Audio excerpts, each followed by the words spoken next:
Hello, and welcome to the Media Copilot. It's a podcast and newsletter all about how generative AI is changing the media, journalism, and the news. I'm Pete Paschal, longtime tech journalist and founder of the Media Copilot, and on this podcast, I'm excited to bring you fascinating conversations with fellow journalists, media executives, and the people helping build the AI-driven newsrooms of the future. I am excited today to welcome to the Media Copilot podcast Ryan Restivo. Ryan is Director of Product at Newsday, and he's also recently been a fellow at the Reynolds Journalism Institute at the University of Missouri. And it was there that he developed YESEO, that's YESEO, which is a tool for newsrooms that leverages generative AI to create SEO-optimized headlines, with the advantage that you get to use them right where you're probably spending like a good chunk of your workday, and that's in Slack. So I'm excited to talk to Ryan about how he built YESEO and probe his thoughts on how newsrooms can leverage GenAI in practical ways. Ryan, welcome to the Media Copilot. Thank you for having me. It's my pleasure. So tell me about yourself, Ryan. You seem like you have kind of the ideal background to survive in the current media environment, honestly, because you're a journalist, obviously, but you're also kind of a product guy. So tell us how you ended up having sort of one foot in both of those camps. Oh my gosh, that's a long story. We might have a while for that. Oh, it's a podcast. We can stretch out. It's all good.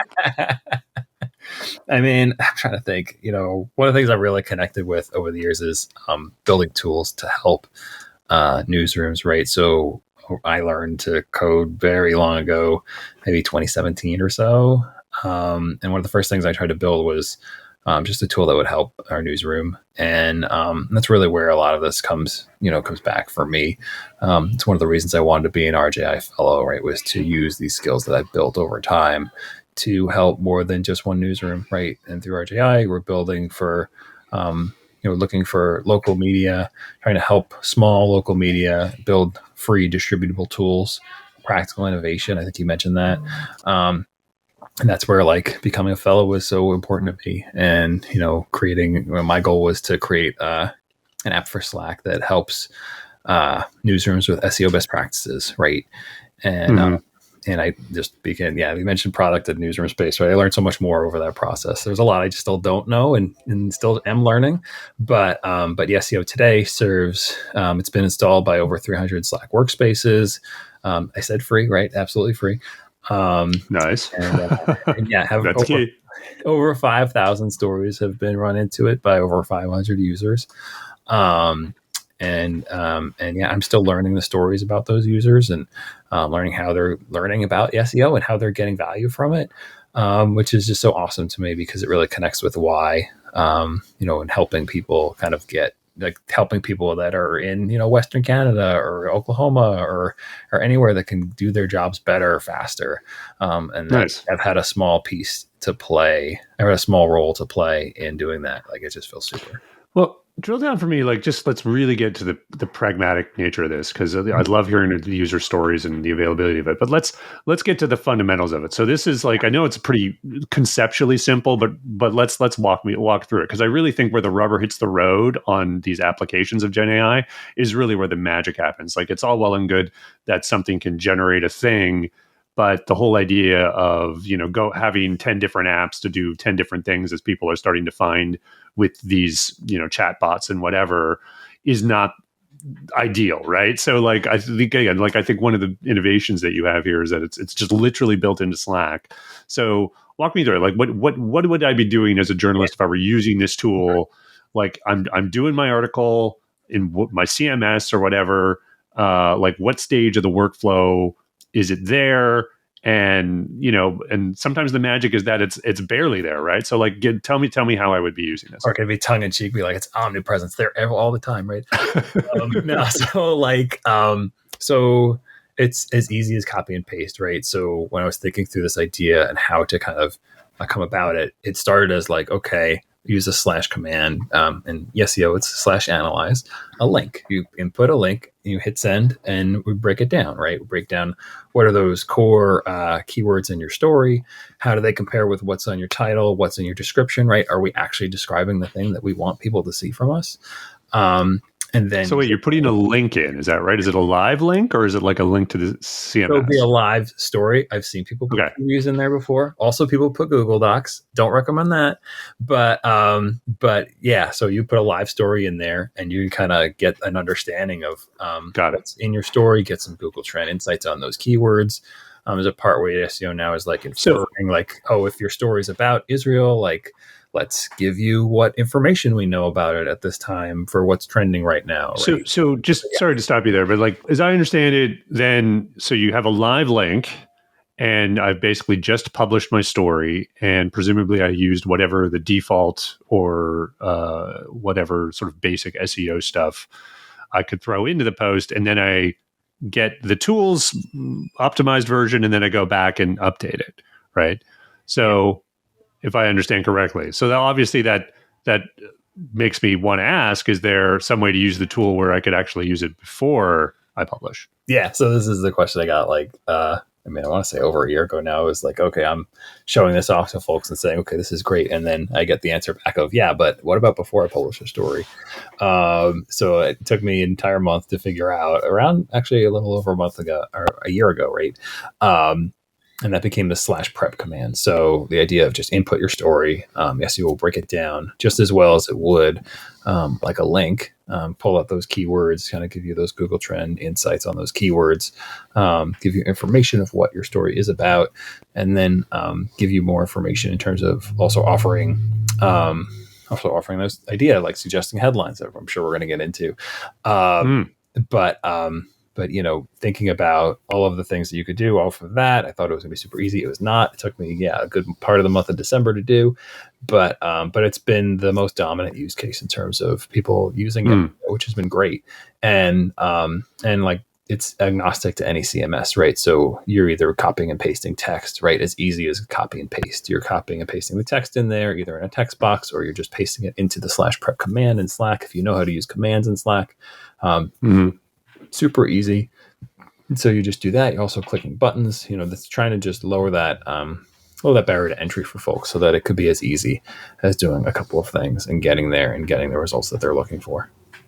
Well, I always feel like there are things in the process of news production that are a little more malleable than others. And from what I've obviously worked with a lot of product teams over the years, and making adjustments to a CMS, whether it's something more or less off the shelf like WordPress or even something that is customizable and homegrown, I mean, that's always going to be more of a challenge. And even if you can do it, things like what sound like simple requests to journalists, which is like, oh, could I just see this before it's published, often are very, very hard, if not impossible, which can be frustrating.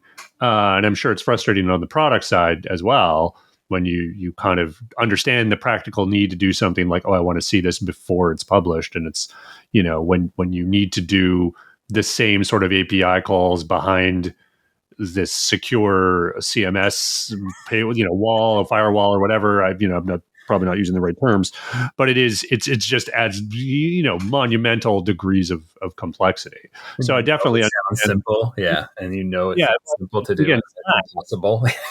Yeah, for Slack is like, I get that. Like that's easier, right? Like, because it's like, okay, everyone uses Slack. It has standard ways it sort of communicates with the internet and within its own sort of walled garden. And it's also, again, like where everyone spends the great deal of time. So it seems like just even thinking to go in that direction was part of the innovation here.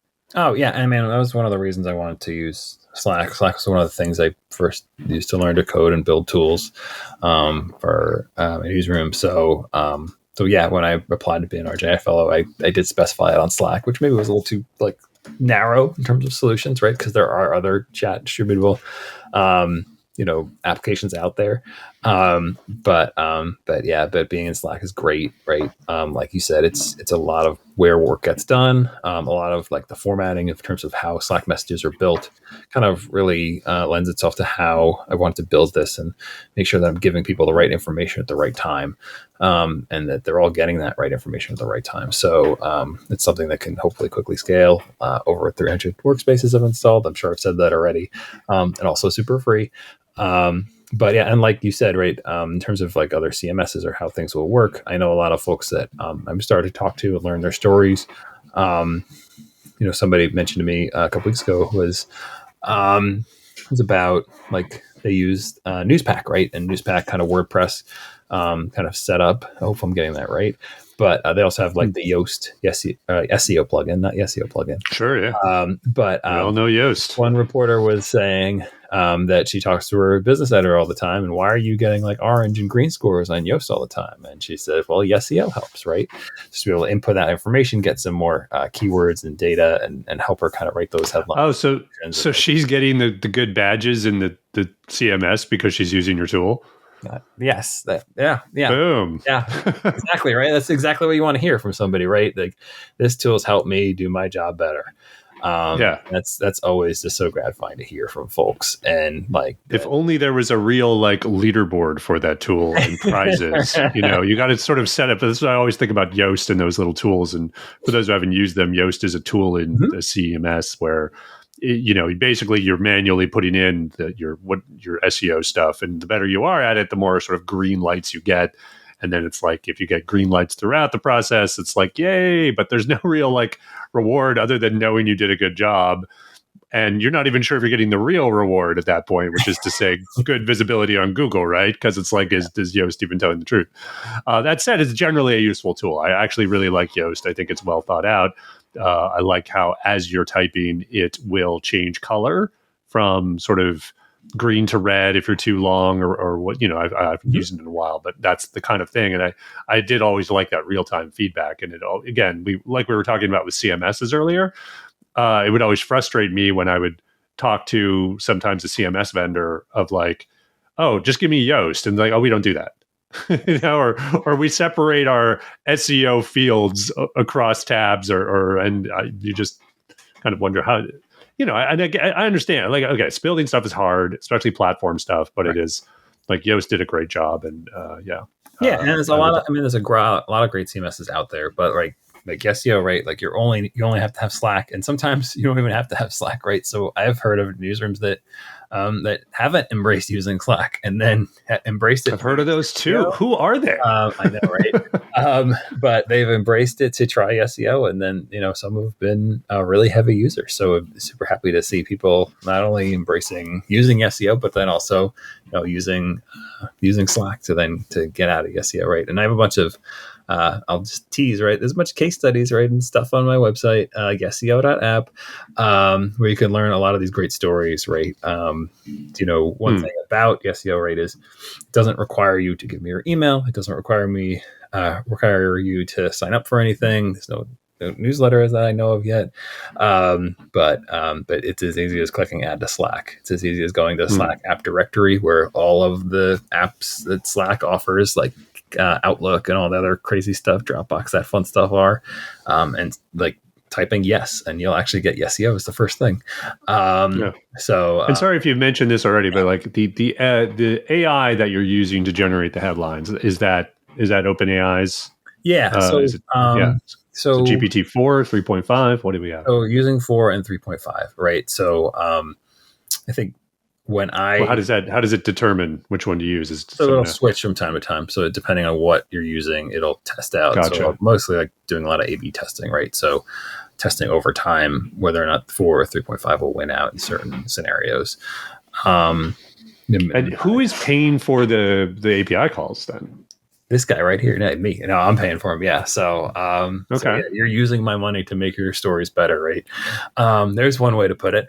But yeah. So I mean, I guess my question is there a business model attached to this? Is there like, how do you make money doing this? Yeah, good question. So I'm still working that out. I'm lucky that I have, great support through RJI, right, and through doing the fellowship in the past and now the future, right, trying to figure out for exactly what you said I'm working on now.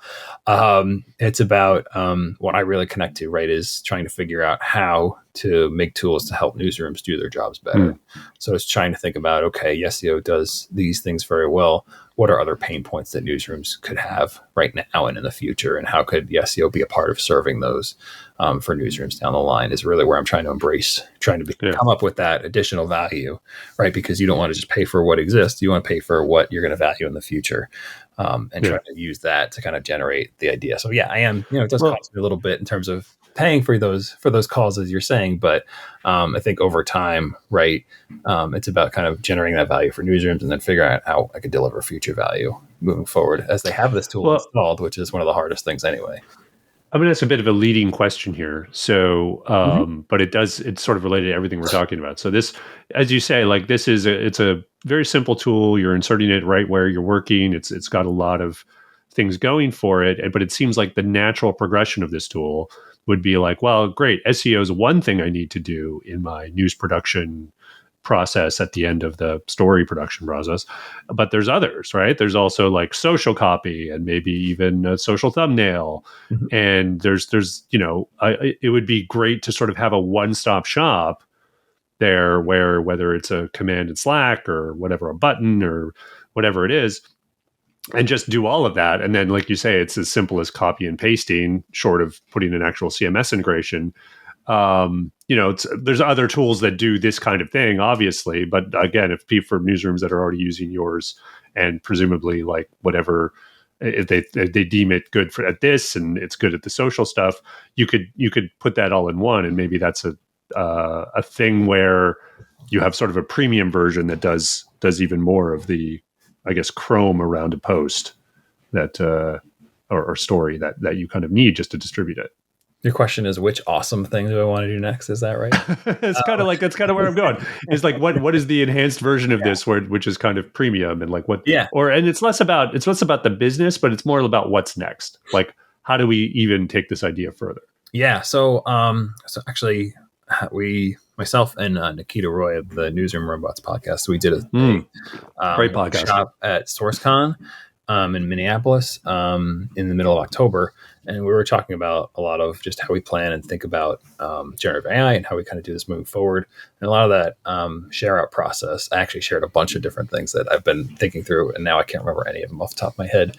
But like thinking through all those different jobs, like you said, all those different jobs that are aligned with either using GenAI or how do they extend the current value prop of helping people with their stories and getting them viewed and seen, right? So like a ton of different ideas kind of came out from that. And I shared all of the ideas I've been embracing. I'm still talking with users, trying to understand some other ideas. I'm prototyping a bunch of other ideas right now too, which is a lot of fun to do. But then it's about, understanding that, which of those are going to really serve users best. Testing them with people is kind of the first step. Then the second step is like, okay, like how do we know that this is valuable to folks?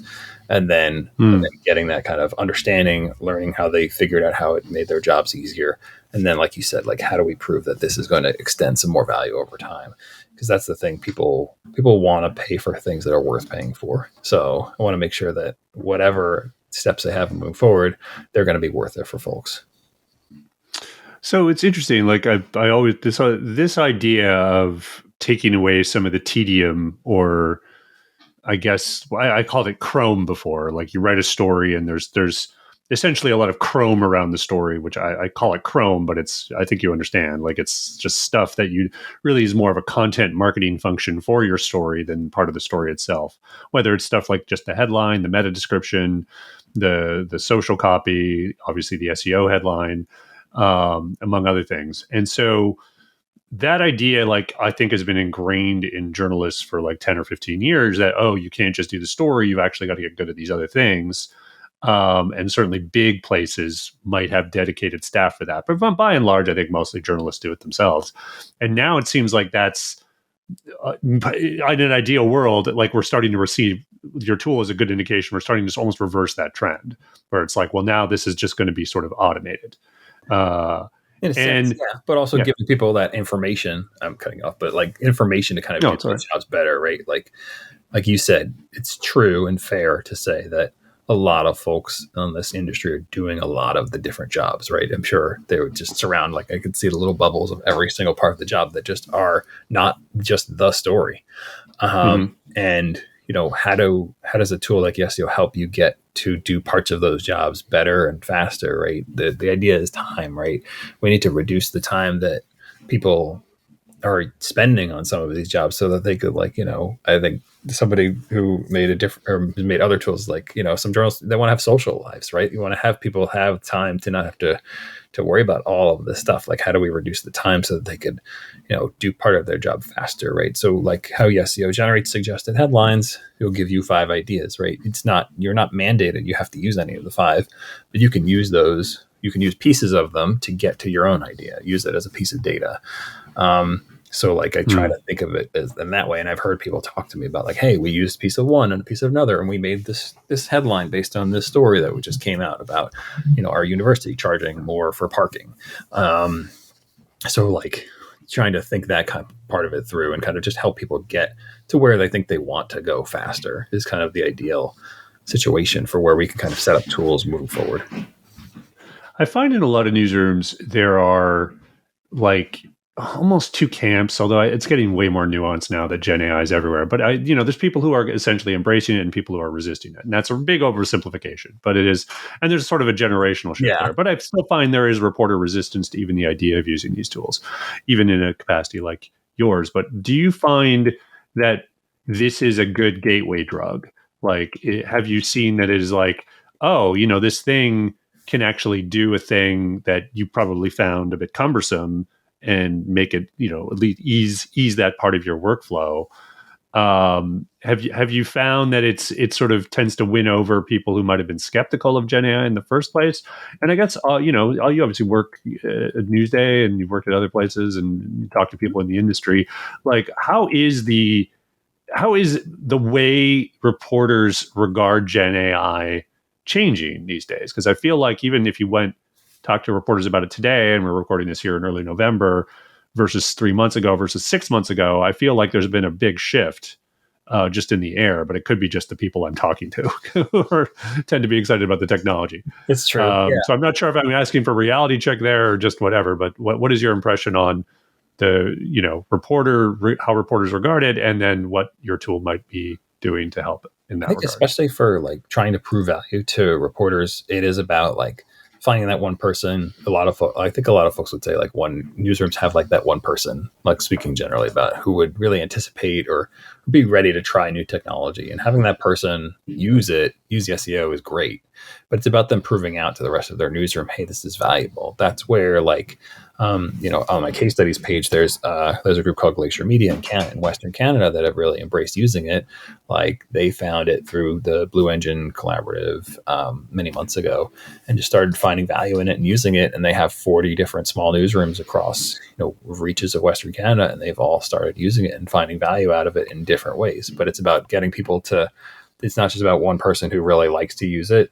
It's about having multiple people kind of show somebody else how valuable you find it, and then kind of showing them the rest of it, right? And then I think to what else you were talking about, like the realist part also is like, I'm going to bounce off of something else I took away from our SourceCon session that I talked about earlier.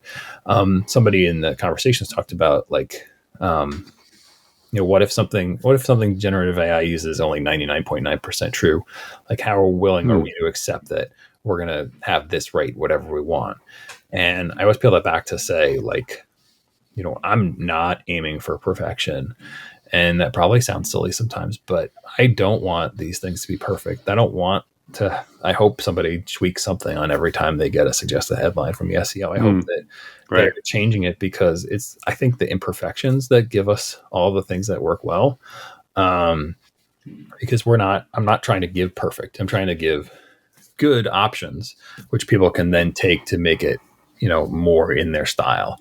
Because I can't imply that everyone's style is going to be the same across of what I'm building. So it's always good to, like, make sure somebody's taking a piece of it or writing parts of it, and kind of they're giving those as the ideas that get their motor, I guess, going faster. And that always means that a person, you can't copy and paste from the clipboard in Slack into your like, it doesn't directly go into your CMS. So there's always going to be a human in there, right? And I think that speaks to some of what I think you were maybe the skeptics earlier, right? Is this going to write my stuff? And it's not going to, right? It's always going to have a human in the equation. A human's always going to have to make a decision on what comes out of the SEO. And I think that's very important in terms of what we build and how we build it moving forward. Yeah, I think the human in the loop, certainly at this stage in the process, and for the, sort of the evolution of Gen AI, is crucial in most use cases. Honestly, this one, I definitely see what you're saying. It's something I thought through when we were working out AI guidelines at CoinDesk, where I was actually thinking about it more in terms of disclosure, or when do we need to disclose that an AI has contributed to a piece of content. And for articles, it was definite. But for headlines, what you're talking about, which is to say that there's always a human in the loop. Like, even if you've asked the AI to generate your headline for you, you are looking at it, you're copying and pasting it. And as editors, like, you can't not edit it, as you're doing that. Like, I mean, it's too short, frankly. Like, I mean, it's like you're going to, like, even if you're half paying attention and we're at on a bender the night before or whatever, but you would still be editing the headline. You would still be looking at it and say, wait, that's not right, X or Y, and I'd change it. Now, obviously, that should be the process regardless. Like, like, it shouldn't just be like you're a robot copying and pasting things. But I find in those use cases where we're talking about the Chrome, and I think this goes for social media copy and things too, like, it's fine. So in our case, we were thinking about disclosure and just like, well, no, we don't need to disclose it because of the human in the loop. It's just more like an idea, and maybe you'll take 99% of that idea and tweak one word, but the fact that the AI contributed to it, I mean, it's also not really introducing new information. And I sort of parse this as sort of a language task versus a knowledge task, and you can look those up if you don't know what they are. But talking to the listeners, but it's adapting something you already have rather than bringing sort of new information.